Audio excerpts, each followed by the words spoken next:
Pessoal, dando continuidade aqui, né? Vamos falar um pouquinho ainda do caráter da pessoa, caráter pessoal da moral. Na realidade é o seguinte, à medida que as pessoas elas vão adquirindo conhecimento racional, né? Vão deixando de lado o conhecimento mítico, né? Vai adquirindo, né? Essa ideia de caráter moral, né?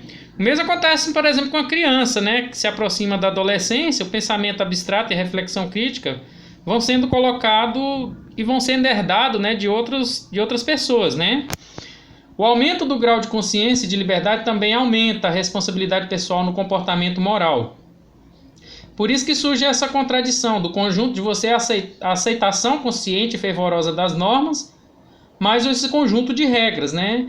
Então fica mais assim complicado e mais questionador à medida que as pessoas vão ficando mais racionais, né? Um ato só é propriamente moral se passa pelo crivo da aceitação pessoal da norma. Então, se ele passar pela anormalidade, por exemplo, ele vai ser propriamente moral, né?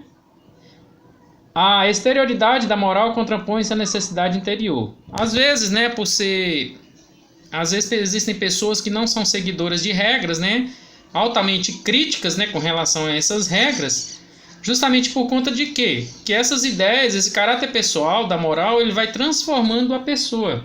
As normas, com o tempo, tornam-se obsoletas e contraditórias, surge a necessidade de mudanças, né? Então, por isso que na sociedade, à medida que a sociedade vai mudando, suas concepções vão mudando, suas concepções filosóficas e morais vão alterando, vão mudando, há necessidade também de mudanças nas normas, né? Nas condutas das pessoas, no comportamento das pessoas. Caráter pessoal da moral. O primeiro polo contraditório. Se aceitamos como predominante o caráter social da moral, inevitavelmente caímos no dogmatismo e no legalismo, né? Se aceitamos a moral do jeito que ela é e não questionamos, né, para que ela ocorra mudanças transformadoras, ela vai se tornar um dogma, né, uma aceitação universal. Atribuímos um valor maior à lei e aos regulamentos e o ato moral se reduz ao adaptado à norma estabelecida. Isso geraria uma educação, entre aspas, né, pelo medo da punição legal e uma moral empobrecida e farisaica. Ou seja, se nós valorizarmos, né, mais o que está na lei e não observando os atos da moral, né, que são mais importantes, porque a lei tem que estar inclusa dentro desse processo da moral, né, nós vamos deixar de lado vamos empobrecer essa moral. Ou seja, a gente fica mais com medo da punição da lei do que do questionamento da moral dentro da lei. Ok?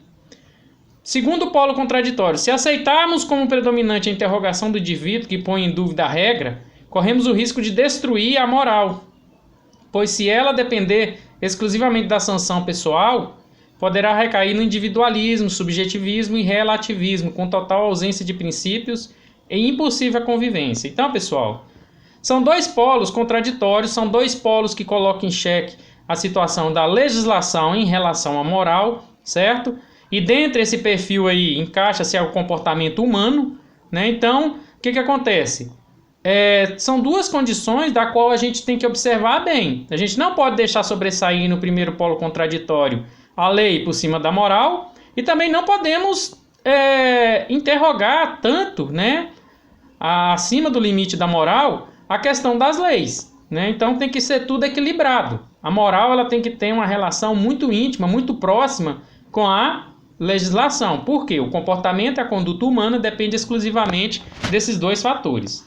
No próximo vídeo a gente continua mais falando a respeito.